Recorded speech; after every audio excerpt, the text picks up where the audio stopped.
Welcome to Sultry and Sacred, the art and science of pleasure, intimacy, and self-mastery. The space where passion meets purpose and pleasure becomes power.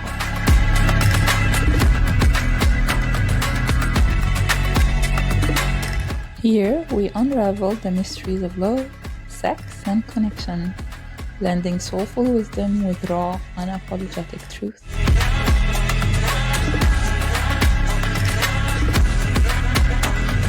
Let's ignite your desires, awaken your essence, and embrace intimacy as the ultimate alchemy. Get ready to explore what's both sultry and sacred.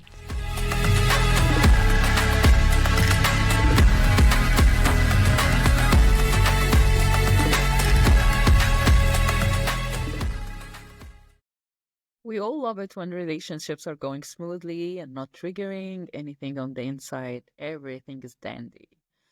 And then all of a sudden, things start triggering and communication is not helping anymore. We suddenly feel like we're losing control of ourselves and the situation at hand.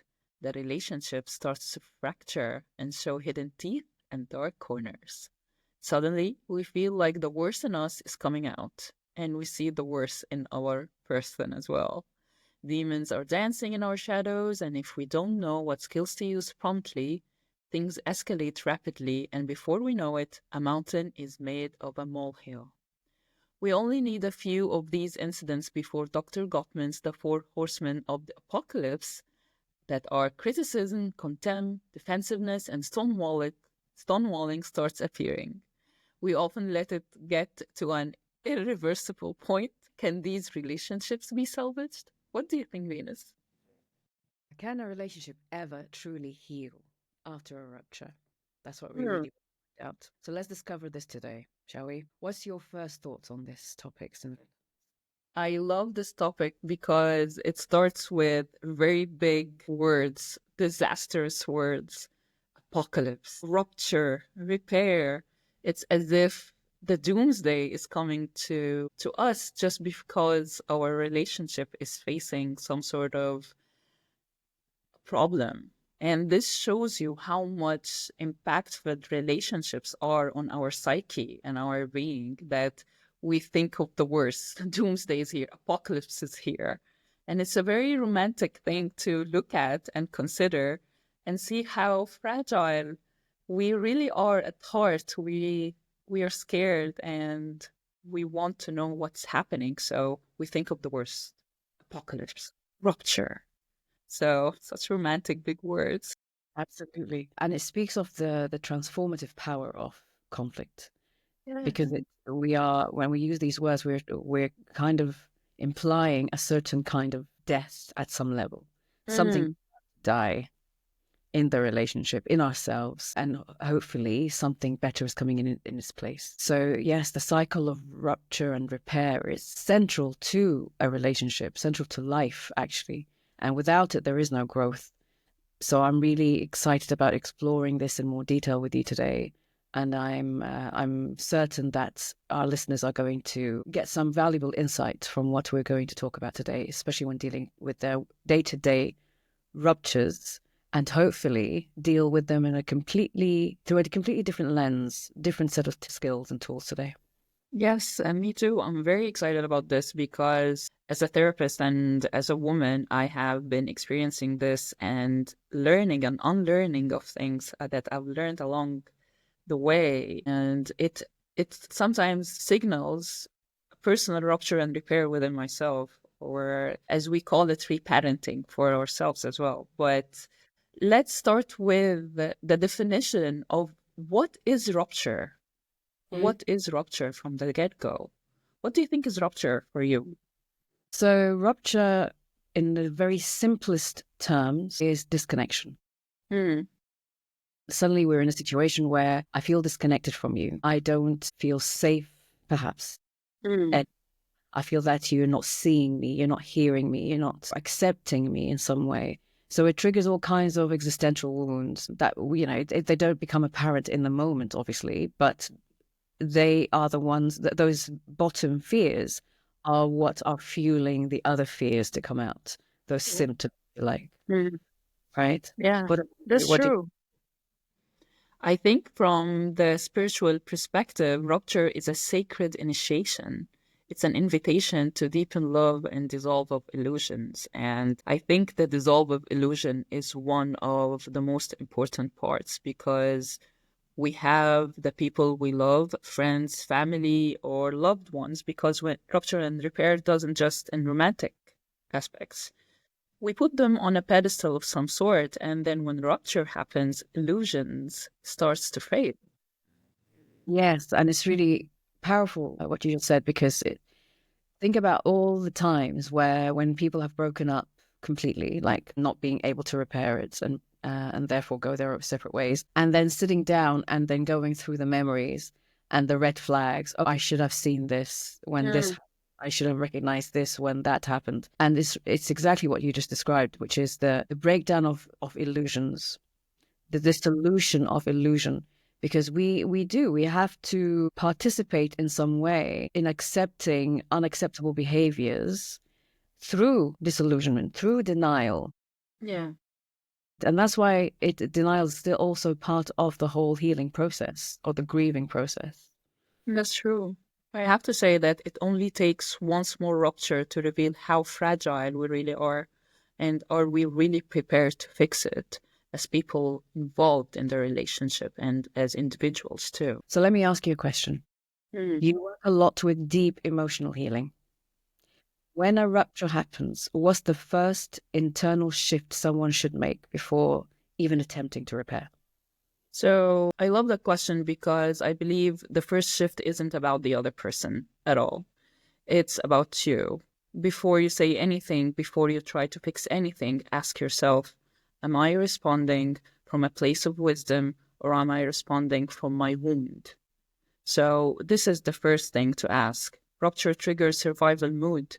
Your nervous system is perceiving that this is a threat. And usually when we go into threat, we go into fight, flight, freeze, or fawn.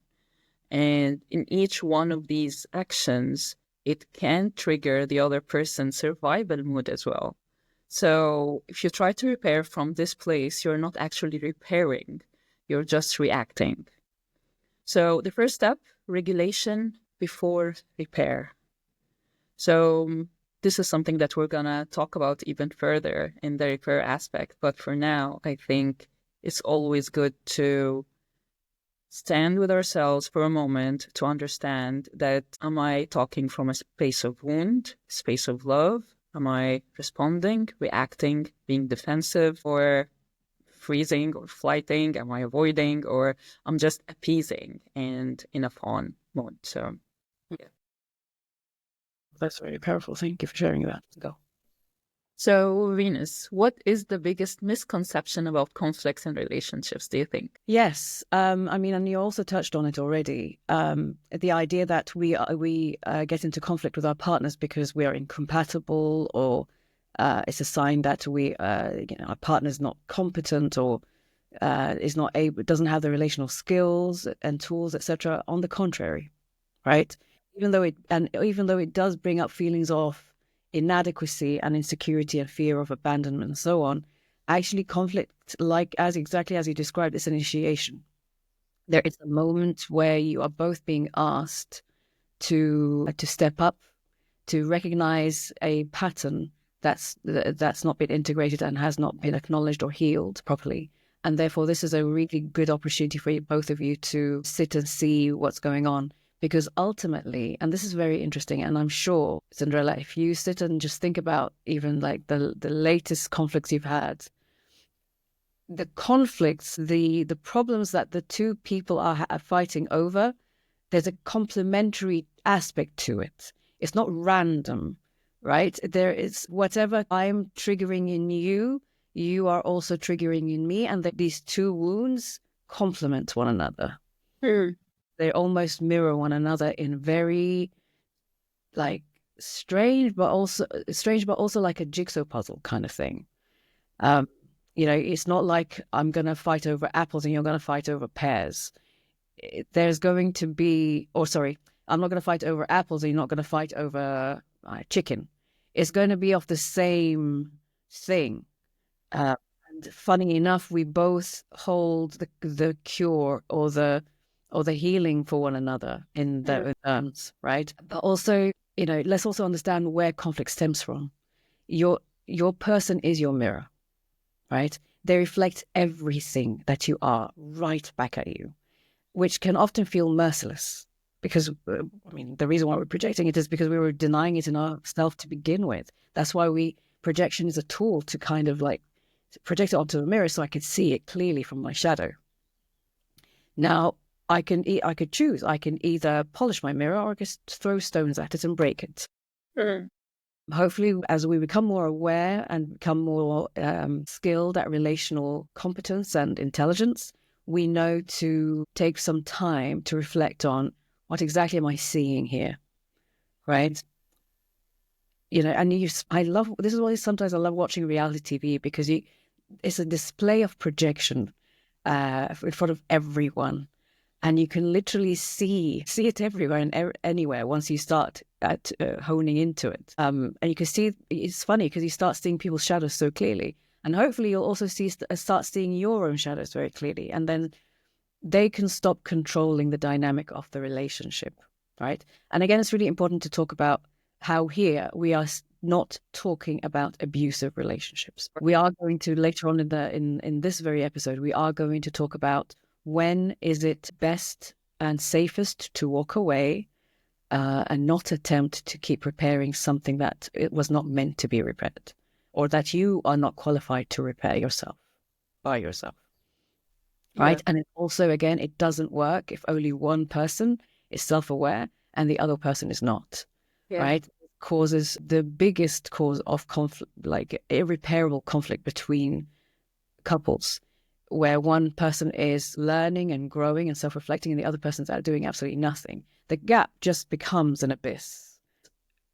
Let's bring in attachment theory, right? We talked about it in the previous episode, but also it's really important here to talk about, because you have to be aware of your own as well as your partner's attachment style, and therefore not exasperate it for one another. So if you know, for example, that your partner is anxious, don't say, for example, okay, I'm not going to deal with this, and then disappear. You're only going to make it worse. Same with if you have an avoidant partner. You can't pressure them or force them to deal with the problem right here, right now. You have to give them time and space. Now, you can negotiate what this time and space looks like so that it doesn't exasperate or worsen the situation that you're in. Thank you for that. I think that one of the major takeaways that I got from your answer to my question is there is some sort of a power that plays at relationships, that when rupture happen, either both parties want to take that power back. They want to feel safe, because when we lose connection, our brain reacts like we are in danger. So what's the first thing that we do as humans when we feel like we're in danger? We want to take control. We want to be in power. And this is when things do escalate to the other levels. And with our attachment styles being in the spotlight right now, it can look like I need to speak now. I need to speak now to you. I don't care if you need space. I need to speak now to you. Or I need my space. I need my time. And we're going to get to it when we get to it. So it's always how the power dynamics also play when rupture do happen in relationships. And that's what.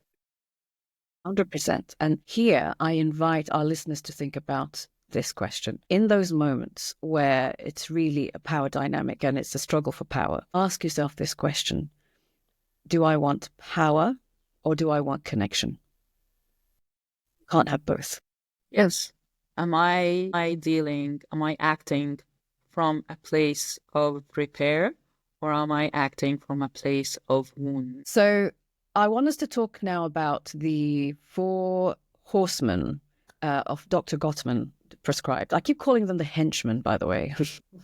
They're not suited in terms of like what they do. So Dr. Gottman and his wife, Dr. Gottman too, they describe, their theory is that there are 4 specific traits, horsemen, henchmen, whatever you want to call them, that when they start appearing in a relationship in terms of conflict, they announce, it's like a warning signs that this relationship is going in a dark place. And especially they also say that one of them, particularly when it starts showing, there's a 99% chance this relationship is not going to recover.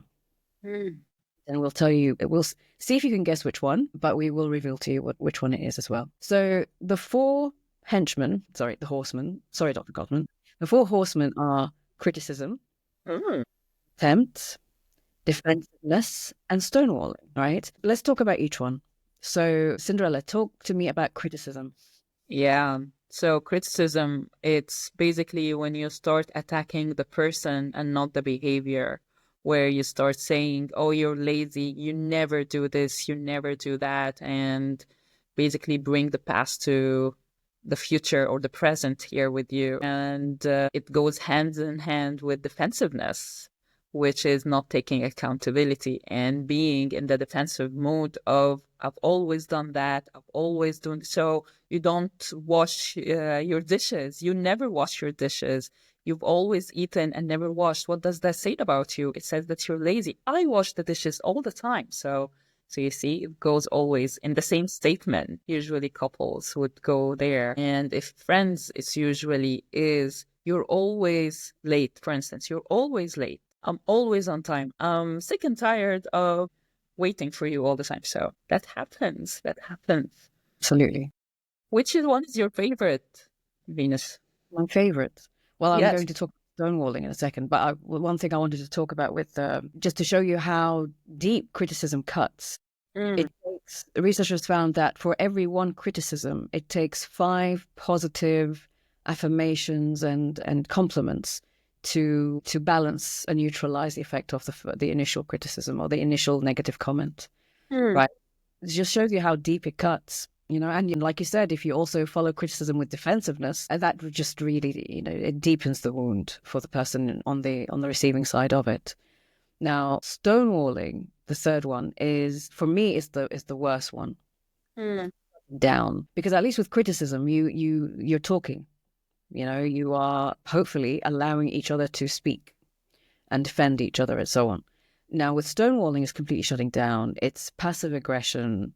In some ways, I describe it as like emotional violence, like when you leave your partner hanging, and not only just that, but also, do behaviors that show them that you really don't care. They really don't care about you, or they have zero regard for your emotional state.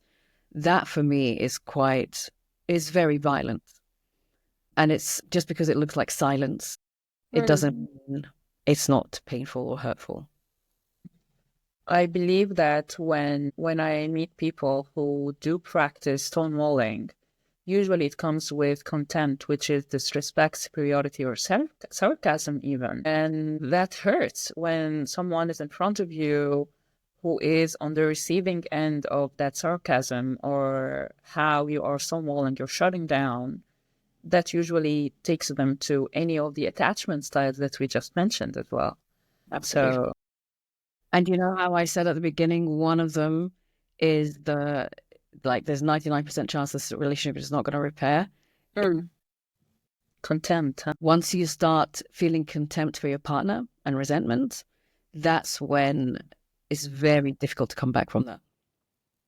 So I always wonder, and I always ask my clients, and I always tell them conflict is inevitable. But do you use it to break or to build? And this is the moment to pause and reflect also, is where do I stand when conflicts do happen? Do I take the first train home, or do I stand? And what do I stand for? And oftentimes relationship therapists always say to their clients, you can either be right or you can stay married. You can't have both. And yeah, we said also with power, you could either be, are you coming from a place of the wound, or are you coming from a place of repair, and so on and so forth. So you could see every second of the conflict, you have a choice. You have to make a choice, right? Yes. And how you decide to react is what's going to set the tone for how this conflict is going to resolve itself. Yeah. So let me ask you something, Cinderella. How does the nervous system influence whether we move toward repair or deeper rupture? Because it's not even a choice, is it? Sometimes it's, or it doesn't feel like a choice. Sometimes it feels like the nervous system's taken over completely. And how can couples co-regulate effectively, especially when one of them has a nervous system that's quite more fragile than the other person? So I feel like this is a moment to pay our gratitude to our nervous system, because our nervous system is the silent force behind every rupture and every repair that we have. So before we can even think about resolution, our body decided, am I safe or am I in danger? So your body is much faster than you are. If safety is lost, our nervous system shifts into survival mode, and suddenly words stop landing and the brain prioritizes protection, not connection. And then everything feels bigger. Everything. A small issue can feel like a life-altering betrayal. The goal becomes defense and not understanding. So this is why co-regulation is key. Before diving into fixing, quote unquote, both people need to signal safety to each other. Some way to do that, I'll be happy to share it now. Do you want me to share it now, or we can share it afterwards? I'm not sure. Okay. So one of the small signals that we can do is slow down the pace of speaking. A calmer voice signals, I am not a threat. Now remember, you're not dealing with the person in their conscious mind. You're dealing with the survival part in the body of the other person. Now use breath and touch to ground. Sitting close to one another do help as well. A light touch or just breathing together can regulate our nervous system. So breathing slowly together is an intentional act of that we're here in that space and we are co-regulating. So pause before reacting. Taking 30 seconds to breathe before responding can change the whole direction of a rupture. Because repair isn't just about words, it's about making sure both people feel safe enough to hear each other, to be present for one another. So yeah. Beautiful. Thank you for that. Yes, and I hope our listeners are taking notes. And I know that in the moment it's a lot more challenging to apply those things. However, believe me, comes with practice. So even if you don't practice it the first time, it's okay. Just remind yourself, okay, next time, hold the intention that next time you're going to apply this tool before you get dragged into it. And even like our nervous system can detect when we're about to go into conflict, right? So even as your nervous system is being heightened in some way, remind yourself to breathe, remind yourself to ground, and just everything that Cinderella just said is just so beautiful. Thank you, Cinderella. So we talked about definitions of rupture, we talk about the process of escalation, and now we reach the repair process. Before we get into it, Venus, can you tell us how do you use astrology to understand and navigate relationship tension? Yes. How do I use astrology? Well, when it comes to using astrology as a tool to help my clients understand their conflict, first of all, I look at their love maps, their love languages, because as we talked about, rupture essentially happens when your needs are not being met, when you feel that what you need, you're not being heard about what you actually need in this situation. So understanding, first of all, what your needs are and how you're both wired to understand and respond to those needs. That's the first thing. And then I also look at what are the communication styles of each of you, or each of the clients, should I say, that then either enable or hinder communication, or the ability to communicate and therefore resolve the conflict. So those are the main two things that I look at when I'm looking at the astrology.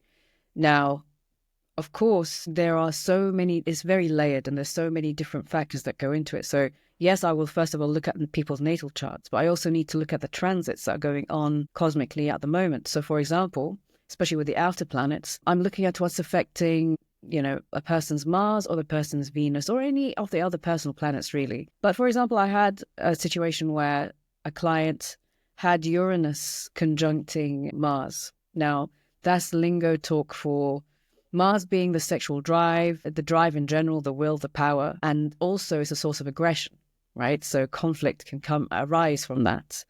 And it happened that they were complaining, the main problem, the conflict was a discrepancy in desire.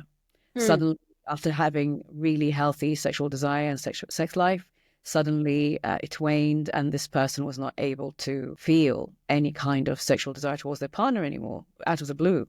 So when I looked at their chart, I saw that Uranus was conjuncting Mars. And Uranus is the planet of liberation. It wants to free you. It wants you to get rid of any baggage that you are holding on to so that you can move forward, make space and move forward with more freedom and capacity to learn, to love and to be intimate with your partner. So as we dug deeper, we realized that there were other residues between them, from unresolved previous conflicts that they've had. And obviously that showed up in sex, because as you said, sex is the mirror of the relationship. And whatever shows up, whatever happens in the relationship is going to show up in sex. So this is where, and therefore astrology helped me to navigate the space for them, because they thought they had already forgotten about these issues, but clearly one of them didn't. And it had to come up and it had to be resolved. And funny enough, after that, Uranus did its role and they were able to exercise a healthy sex life once more. Yeah. That's why I love astrology. It's very straightforward. Cuts the crap out and just hones in on the important details. But anyway, emotional rupture immediately impacts sexual desire, because desire thrives in safety, not in tension. And that's why we have to figure out all the things and all the parts that get in the way of the feeling of safety, the feeling of trust. When trust erodes, so does safety. And when safety erodes, so does intimacy. And when intimacy erodes, so does desire, and so on. So, actually, this is a really good way to ask you, Cinderella. Can you tell me in your experience, how does rupture and repair show up in sex, in physical intimacy? So, as you said, sex is a mirror of the relationship. When repair is deep, intimacy becomes much deeper too. So this is something that we always need to think about. And this is where I'll bring in the idea of how people and couples love having makeup sex. Makeup sex or angry sex is usually used and always honored as one of the best times to have sex is when there is rupture or when couples are fighting.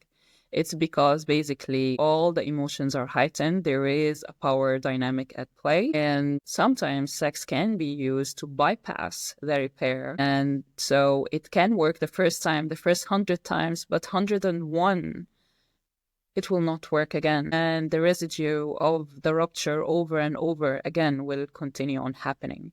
So we need to understand, when do we use sex as a bypass vehicle in order to avoid anything that has to do with repair? Instead of doing it properly, we usually use sex to bypass repair instead of sitting with rupture properly.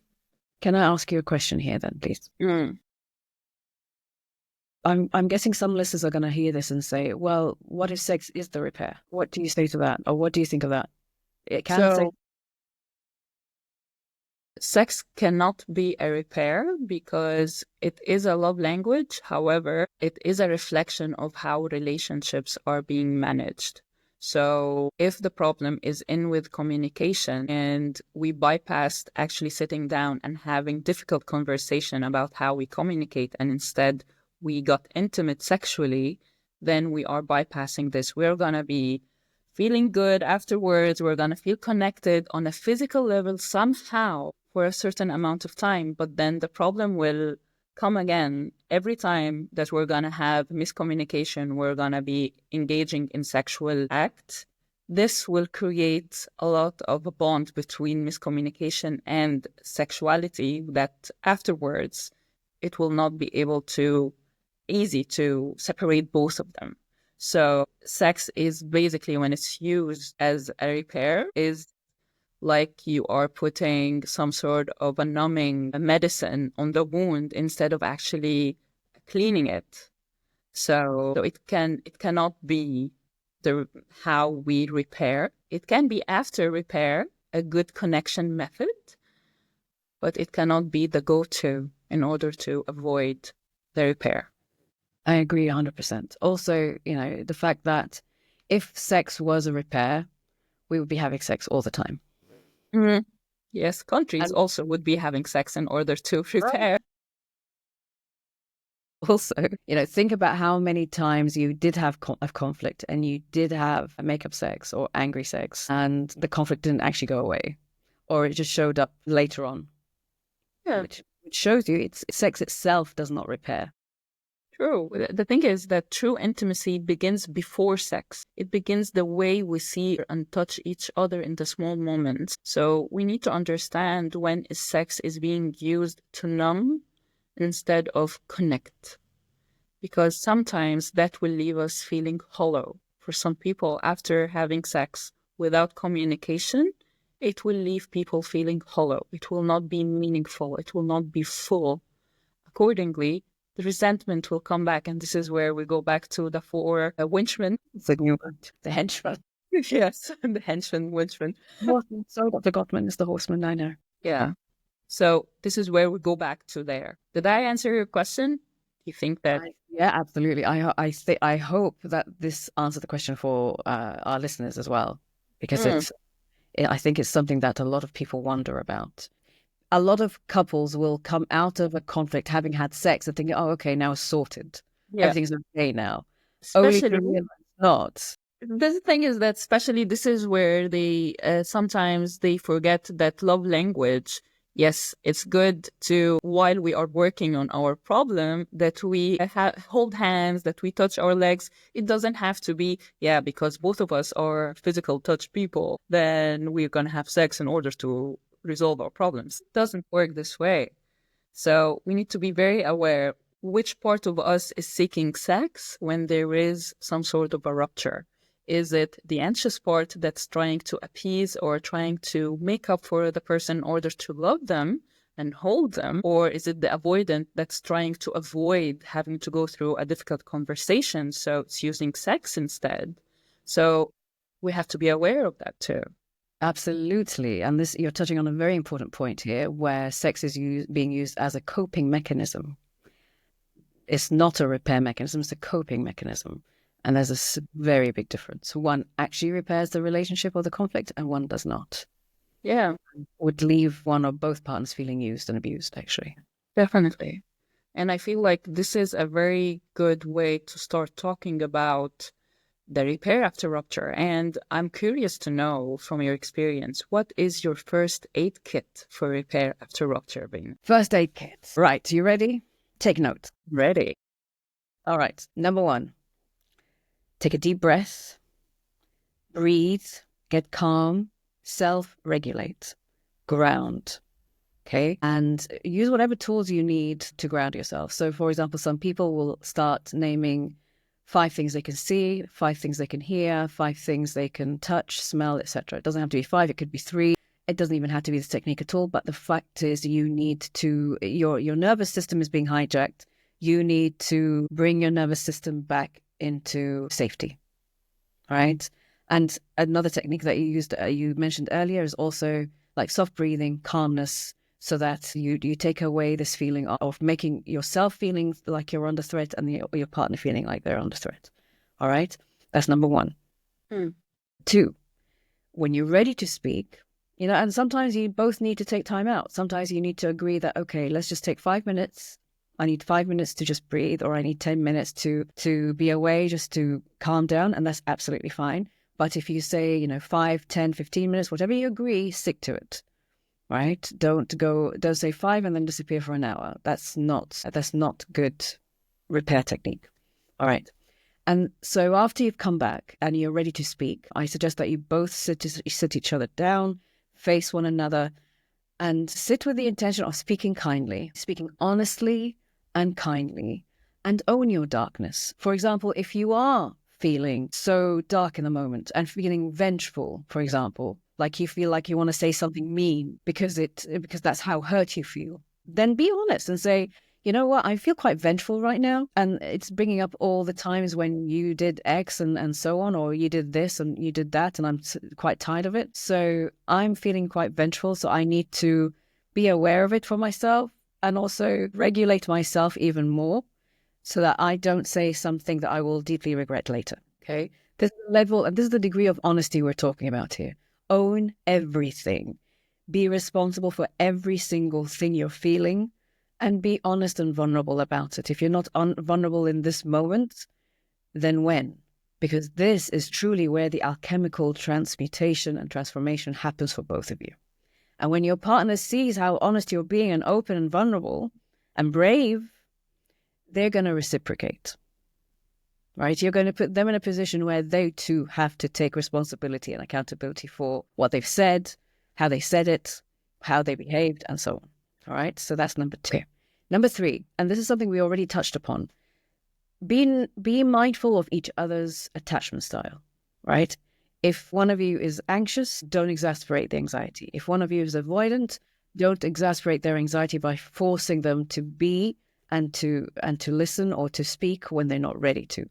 Give each other time, give each other space, and do it from a place of love and kindness, right? Now, this next skill is a very, very, it's like the most important skill actually of all of it. Because once you've mastered this one, you can master any type of communication in your life. And this skill is listening. Listening to understand, not to defend, right? Listen to the meaning behind what they're actually saying. Oftentimes we are saying things, but actually they are not exactly what's going on for us. There is a lot more underneath it all, and what I'm feeling or what I'm saying is just the symptoms. Listen to what's behind what I'm saying. Find what the story, be curious about the story that I'm running in my head. Am I acting from a place of is my behavior, if I did something wrong, is my behavior coming from a place of I don't trust you, I don't feel safe, or this is bringing up feelings from a previous relationship or previous trauma, etc. And I'm scared. And basically, ultimately, conflicts arise when inner children are being triggered.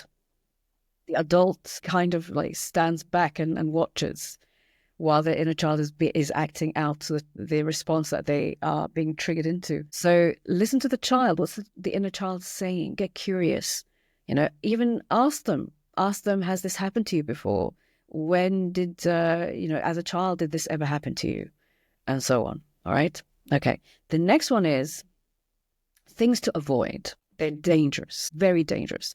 Cynicism, mockery, criticism, blackmailing, any kind of manipulation tactics. All right. Also, avoid thinking the worst of the other person, no matter how easy it is. How many times do we think of the worst of someone only to be proven wrong, only to realize, oh, it's all in my head?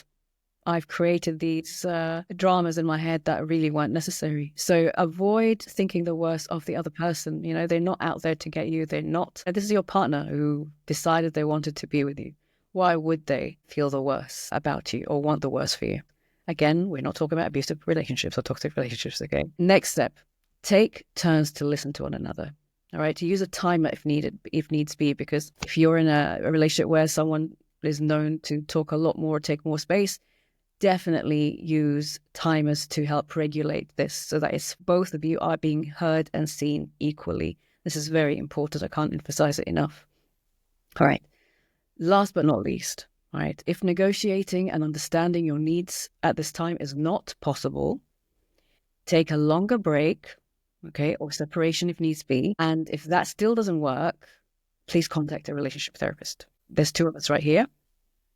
Or anyone that, if you're someone who likes to work in person or wherever you are, please contact someone. Don't allow things to fester, because the more it festers, the more difficult it becomes to go back to love from that place. Is there anything I missed, Cinderella, in your experience? I think you covered it beautifully. And I believe that one of the major things that people use, like sarcasm or judgment or believing the worst in people, is also deflecting. And deflecting can be used in a very minor manner, and it makes people on the other side feel defensive. So deflecting is one of the elements to look into if this is something that we use as people, as individuals, when we are facing any conflict. So yeah, but I believe that you are covered it beautifully. Thank you. I feel we need to clarify the difference between deflecting and projecting. Can you explain what deflection is? Sure. So deflection can mean that we are engaged in a side quarrel about something that is definitely not the main topic. So for instance, if one of the people is emotional and said something, so the other person would say, I don't like your tone. It's how you see, this is how you talk to me.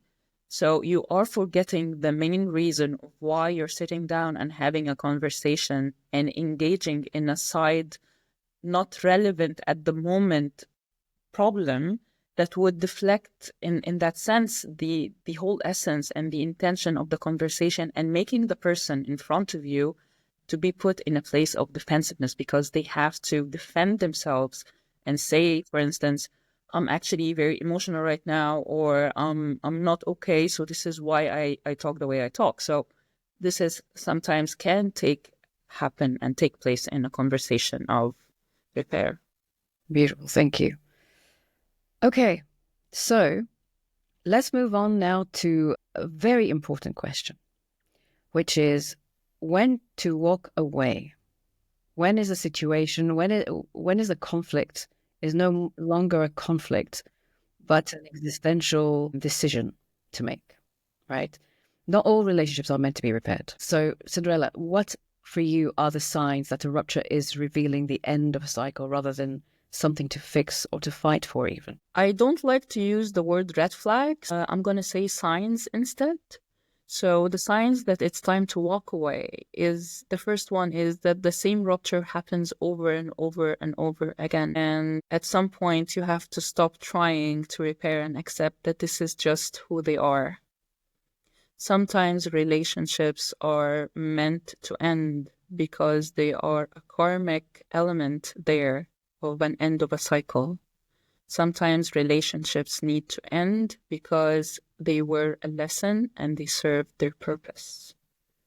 So we need to be able to discern between whether to stay or not. The second one is when one person is doing the whole repair work. And I believe, Venus, you said that at the beginning of our episode today. If one person is working on their self-awareness and self-development and healing, and the other person is only on the reaping side of things, this is when it's a sign for the relationship to take a bow and end. The third thing is the rupture exposes a fundamental misalignment. If there is a misalignment in values, is something that's important to look, because people evolve and values sometimes can change. So if the misalignment on a fundamental element, then it needs to go. Number 4 is when you feel more drained than nourished in their presence. And this just goes back to the nervous system.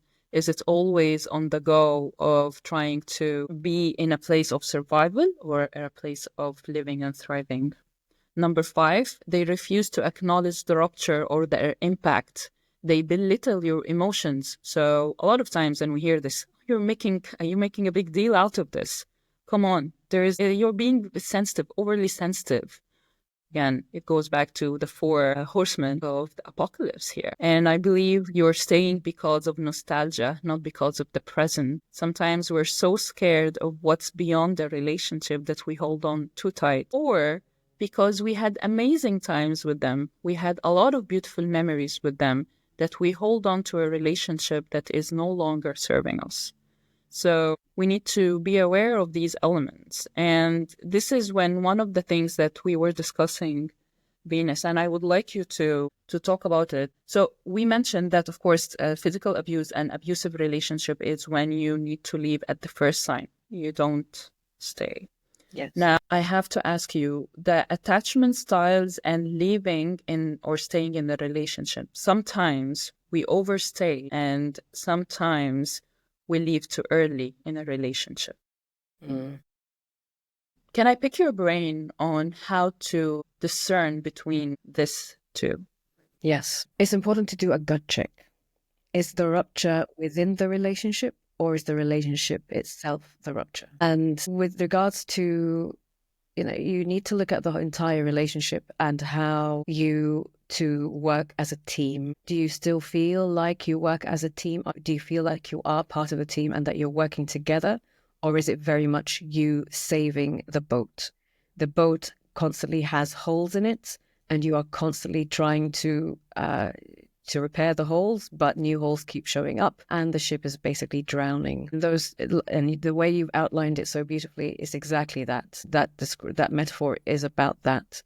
Now, when do you stay? If the feeling of you being a team, looking at the reasons why you feel that you can't stay, is it because what are you escaping, or what are you trying to escape? And at the same time, thinking about staying. How do you know if you're staying? Why are you staying? I would say there isn't a definite marker to tell you whether you should stay or not. Really about what is it that in the relationship that is worth salvaging, and are you doing the salvaging alone, or are you doing it together? Connection really is what it's all about. Is the connection worth staying for, fighting for? Is the situation that you're in, is it going to pass at some point, or is it's not going to, and it's more than you can bear? So many questions that you will need to ask yourself and investigate within you to get to the answer. But the most important part is that you don't do anything, or you don't decide to stay because you don't believe you deserve more, or you're worth more, or you don't love yourself enough to leave. For me, that's the bottom line. Am I staying because I don't love myself enough to know my worth, and therefore to leave and seek, at least, even if I don't seek another relationship, just seek some peace? Have I been through war for too long and I just need some peace right now? Really, for me, that's the main question. Am I choosing myself, or am I choosing to lower my self-worth, or to lower my expectations of what I deserve? Or am I staying because it's really worth staying for? Yeah. This actually brings me to a question that I love, and you mentioned something here I'll get back to. One of the questions that we can ask ourselves is, do I see future here, or am I just trying to fix the past? So, love that question. Because in the end, staying and leaving aren't about what's easy or hard. They are about what allows you to be fully alive. So always remember, am I alive in this relationship, or am I trying to stay alive in the relationship? Yes. Yes. Now, I have one thing that I would love to mention here. One of the things that you mentioned is if I'm staying, or if I believe what I am worthy of.